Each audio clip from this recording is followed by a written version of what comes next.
Sering tak dengar ceramah bahawa dosa sabi diba gedanyo bak menderita.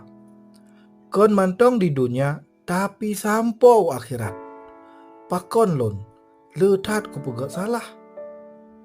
Pelun mu dosa. Droneh merasa hana nyaman watena ibadah.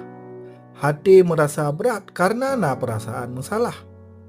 Pekeh droneh merasa ngon mengalami hainyo. Perle droneh netepe bahawa dosa gepisah droneh dengan Allah. Getanyo jiuh dengan Allah karena Allah gebengih ke dosa.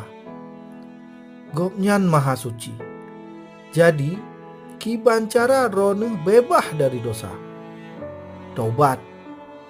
Ta udep ta ikut jalan yang jeroh. Betul getanyo tabalang hudep. Hudep mengubah menyodroneh netim taubat. Ingatlah mendoa dan lake tulung bakpo ta Allah. Lake rahmat gopnyan ngat merumpuk jalan yang jeroh supaya hudep mengubah.